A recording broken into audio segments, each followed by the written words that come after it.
बिस्मिल्लाहिर्रहमानिर्रहीम। जिंदगी बर्फ की तरह होती है, नेक कामों में गुजारो वरना पिघल तो रही है। गुजरे हुए लम्हों को भूल कर नेक तमन्नाओं के साथ अमन की एक मिसाल कायम करें। खुद बदलने का फैसला करें वरना साल तो हर साल बदलते हैं। अस्सलाम वालेकुम वरहमतुल्लाहि वबरकातुहू। कैसे हैं आप सब लोग? होपफुली आप लोग बिल्कुल ठीक ठाक फिटफाट खैरियत से होंगे। तो बस जी, रोज़मर्रा की सफाइयाँ शुरू हो गई हैं और कपड़े तो माशाल्लाह हर घर में इतने ज़्यादा धुलते हैं ना, कपड़े तो रोज़ ही धुलते हैं माशाल्लाह। तो आप लोग बताइए भई, आपके घर में कितने कितने दिन के हिसाब से जो है ना कपड़े जो है वो धुलते हैं। हमारे यहाँ तो कपड़े रोज ही धुलते हैं, क्योंकि छोटे बच्चे हैं, वो आम तौर पे ना कपड़े जरा गंदे ही कर देते हैं। तो बस यहाँ पर मैंने काफ़ी अरसे बाद जो है अपने पौधों को ज़रा झांक-तांक की है। इस चीज़ की ज़िम्मेदारी जो है ना मैंने अपने बेटे को दी हुई थी। तो वो मुझे पीछे से बोल भी रहा था कि मामा मैं करता हूँ। तो मैंने कहा मुझे ज़रा इनको चेक करने दो, ज़रा देखने दो कहीं इसमें कोई जो है कीड़ा वगैरह तो नहीं पड़ गया है या कहीं से कोई ख़राबी-वराबी तो नहीं हो रही है। जैसे ये मेरा एलोवेरा प्लांट है ना, इसमें पानी ज़्यादा डालने की वज़ह से ना ये बेचारा इंतकाल कर गया है। तो बस फिर उसके बाद मेरे बेटे ने यहाँ मुझे ले लिया। और बहुत सारे लोग अक्सर ये बोलते रहते हैं कि भाई आपके मतलब आप अपने बच्चों को कैसे मसरूफ़ रखती हैं, कैसे तरबियत करती हैं? हमारे बच्चे तो हमारी बात ही नहीं सुनते, हमारे बच्चे तो जो है हर वक़्त उनके बस कोई उनको टीवी चाहिए तो उनको मोबाइल चाहिए।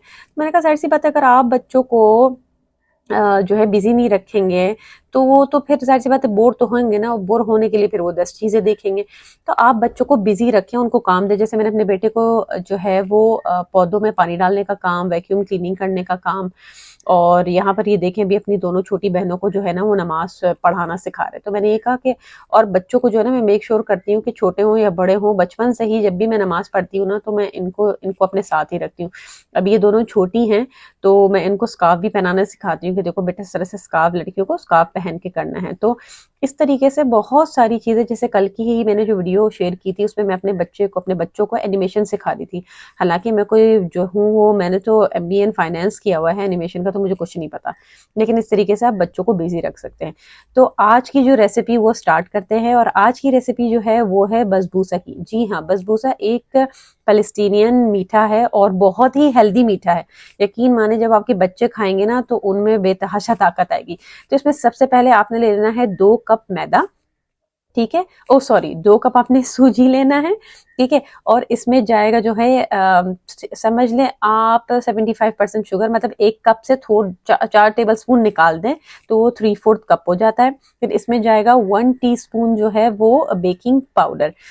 जो सारे ड्राई इंग्रेडिएंट्स हैं ना, उनको आप पहले मिक्स कर लीजिएगा अच्छी तरीके से, उसके बाद आप इसमें वेट इंग्रेडिएंट्स डालिएगा। अच्छा, इसमें आपको बड़ी हैरानगी होगी कि इसमें डलता है दही। जी हाँ, इसीलिए मैंने आपको कहा ना ये हेल्दी मीठा है। अच्छा, इसमें आप चीनी की मिकदार कम भी डाल सकते हैं, जैसे क्योंकि इसमें जो है ना वो शुगर सिरप डलेगा, तो इसलिए चीनी की मिकदार कम भी डाल सकते हैं आप। तो इसमें जाएगा, आप समझ लें, पूरा 1 कप दही।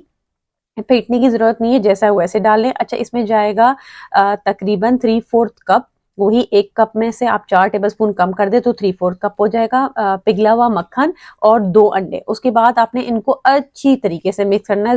मतलब ये केक की तरह ज़रूरी नहीं है कि आप इनको फेंटते रहें, बस इतना मिक्स करना है कि सब चीज़ें जो है ना वो अच्छी तरीके से कंबाइन हो जाए। ये इतना हेल्दी मीठा है, इसमें सूजी है, दही है, मक्खन है, अंडे हैं। आप बच्चे को नाश्ते में दें, बच्चे को लंच में दें, इवन लंच बॉक्स में दें और ब्रेकफास्ट में दें, आप यकीन करें बहुत हेल्दी चीज़ है। और सूजी तो आपको पता है, स्पेशली जो छोटे बच्चे जो नहीं खाते हैं ना, उनके लिए बेहतरीन मीठा है। तो बस उसके बाद आपने कोई भी जो है वो इस तरह का पैन लेना है। ये मेरा पायरेक्स का पैन है, आप चाहे तो स्टील का या जो भी एल्यूमिनियम वाला या नॉन स्टिक वाला होता है वो ले लें। अच्छी तरीके से बटर से या घी से आपने इसको पूरा जो है ना कवर करना है, ताकि जो हमारा ये बैटर है ना वो चिपके ना और आसानी से निकल जाए। फिर उसके बाद आपने ये जो पूरा बैटर है इसको आपने अच्छी तरीके से पैन में डाल देना है, ठीक है? और मैं तो आपको पता है एक ज़र्रा ज़र्रा एक एक एक एक जो वो होता है ना, छोटी-छोटी भी रह जाता है ना, वो भी निकाल लेती हूँ, बिल्कुल क्लीन कर लेती हूँ, क्योंकि पता ये चलता है कि आखिर में वो जो निवाला हमने छोड़ दिया था ना, या वो 2-3 ज़र्रा रोटी के या 1 टुकड़ा रोटी का जो हमने छोड़ दिया था, सारी की सारी बरकत उसी में है। इसलिए कोशिश करें कि आप खाना जो है ना बिल्कुल ज़ाया ना करें, क्योंकि आपको पता ही नहीं होता कि आपकी किस जो है वो निवाले में आपकी सारी बरकत जो है मौजूद थी। तो बस अच्छा, इसको अच्छी तरीके से स्पैचुला या किसी भी छुरी की या चम्मच के बैग की मदद से बिल्कुल फ्लैट कर लीजिएगा, बिल्कुल इक्वल कर लीजिएगा, और मक्खन से लेके सॉरी, और उसके बाद आपने छुरी से लेके इस तरीके के इनमें अच्छी तरीके से जो है ना पीसेस कर देने हैं। अभी आपको पीसेस लग रहे होंगे कि ये कैसे पीसेस हो रहे हैं, लेकिन ये जब आप बेक होंगे ना उसके बाद इजीली जो है ना ये आप इनको दोबारा निकालने में आसानी होगी। अच्छा, वैसे तो इसमें डलता है काजू, रोस्टेड काजू, लेकिन मेरे पास काजू नहीं था, मेरे पास बादाम थे, वो भी सिर्फ 4, तो मैंने कहा चलो फिलहाल वही डाल देते हैं, वरना इसके ऊपर, इसे फ़लस्तीन में तो हरीसा कहते हैं, लेकिन बाकी इजिप्शियन या दूसरी जो लैंग्वेजेस हैं उसमें जो है, जो अरबिक लैंग्वेजेस हैं उसमें इसको बसबूसा कहते हैं। ठीक है, इसकी पूरी रेसिपी मैं डिस्क्रिप्शन बॉक्स में डाल दूंगी। अच्छा, इसको आपने बेक करना है, ये तकरीबन देखिए मेरे ओवन के मुताबिक तो ये 45 मिनट्स में बेक हो गया था। अब आपके ओवन के ऊपर डिपेंड करता है, वैसे ये इतना हो जाएगा कि साइडों से ब्राउन हो जाएगा और हाथ लगाने पे बिल्कुल सॉफ्टी सा केक केक जैसा लगेगा।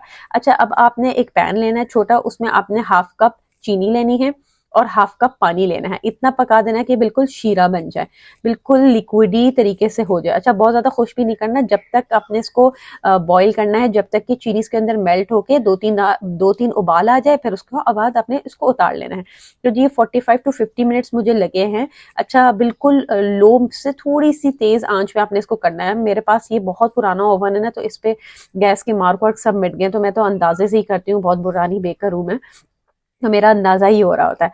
तो ये इस तरीके की जो है ना, आपको इसकी ना थोड़ा सा फेस से पता चल जाएगा कि ये फूल भी गया है और ये हल्का हल्का ब्राउन भी हो गया है, और हाथ लगाने पे ना अब बिल्कुल क्रीमी टेक्सचर नहीं हो रहा, केक की तरह हो जाता है ये बड़ा मजे का होता है। इसकी इतनी प्यारी खुशबू आ रही थी। तो बस आपने छुरी से दोबारा उसी जगह पे कट्स करने हैं जहां पर आपने देखे इतने आसानी से हो रहे हैं ना, इसलिए क्योंकि आपने पहले बेक करने से पहले इस पे कट्स लगा दिए थे। तो अच्छी तरीके से इनको कट लगा लीजिएगा, और इस पे गरम गरम ही जो है ना आपने ये जो शीरा बनाया ना इसको डालना है। जैसे ही ओवन से निकलेगा ना बसबूसा या हरीसा, इस पे आपने गरम गरम मतलब ये जो शीरा है उसको ठंडा होना चाहिए, लेकिन जो बसबूसा है उसको गर्म होना चाहिए, तभी ये पूरा एब्जॉर्ब करेगा। और ये जितना शीरा आपने बनाया ना ये पूरा का पूरा आपने डाल देना है, जितनी रेसिपी है उसके हिसाब से पूरा शीरा इसके अंदर जाएगा। अब आप देखेंगे, देखिए मैं दबा रही हूँ, कितना फ्लफी सा हो रहा है, बाउंस हो रहा है बकायदा। तो ये बहुत मजे का, आप इसे बनाइए और मुझे कमेंट में लिख के बताइएगा कि आपको कैसा लगा। देखिए जिगली जिगली सी भी हो रहा है ना, तो इस तरीके से होना चाहिए। तो बस क्योंकि ये शाम हो गई थी, दोपहर में मैंने बनाया था तो शाम हो गई थी बनाते बनाते, तो उसके बाद हस्बैंड जो है कड़क डबल रोटी ले आए थे, तो मैं इनको सेक रही थी, कुछ नगेट्स साथ साथ बना रही थी। तो हमारा ना बड़ा एक कभी कभी हम इस तरीके के शाम में ना टी पार्टी कर लेते हैं हम और बच्चे, और वैसे भी छुट्टियां हुई हुई हैं तो बच्चों की इंजॉयमेंट। और आप क्या कर सकते हैं, देखिए इतनी महंगाई होगी, रोज तो बाहर लेके नहीं जा सकते, ये रोज बाहर से चीजें भी मंगवा के नहीं खा सकते।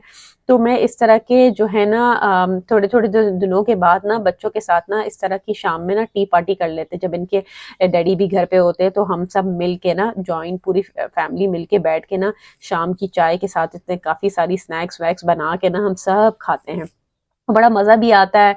फिर बड़ी बातें शातें भी होती हैं, बच्चे अपनी बातें बताते हैं, सुनते, तो एक बड़ा अच्छा सा जबरदस्त से किस्म का ना क्वालिटी फैमिली टाइम हो जाता है। तो कभी कभी बाज औकात ऐसा होता है कि जो फादर्स होते हैं ना वो जाहिर सी बात है सुबह जाते हैं रात आते हैं, तो कभी कभी जो है वो मौका ही नहीं मिलता बच्चों से बात करने का। तो कभी कभी इस तरह के क्वालिटी टाइम्स आप जरूर बनाएं, ताकि बच्चे अपने फादर से इंटरेक्ट करें, बातें करें, अपने एक्सपीरियंसेस शेयर करें, और कोई हंसी मजाक भी हो। वरना इस बहुत सारे लोग ये कहते हैं कि भाई हम तो बच्चों के साथ सीरियस रहते हैं, तो मैं समझती हूँ कि बिल्कुल सीरियस होना चाहिए, स्ट्रिक्ट होना चाहिए, लेकिन जहां पर होना चाहिए वहां पर हो।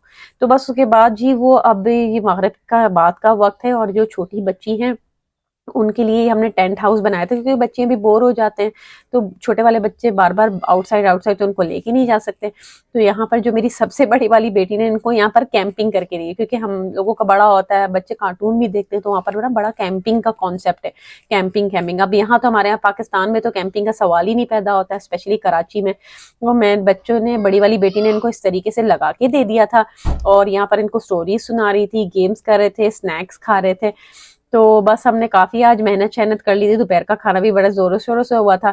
तो यहाँ पर हम खा रहे हैं डीप पिज्जा फ्राई, और ये बहुत मजे का है। ये पत्नी हस्बैंड जो है उन्होंने हुसैनाबाद में कोई है फूड कॉर्नर शायद उधर से मंगवाया है, और हमने कहा चलो भाई हम जो है ना, आप सोच रहे होंगे इतनी बड़ी फैमिली के लिए सिर्फ इतना सा, वो होता ये कि हम जब भी कोई नई जगह ट्राई करते हैं ना तो हम सिर्फ टेस्टिंग के लिए मंगवाते हैं, और ये अच्छा था, मुझे तो खैर बहुत पसंद आया, इसका सॉस बहुत मजे का था।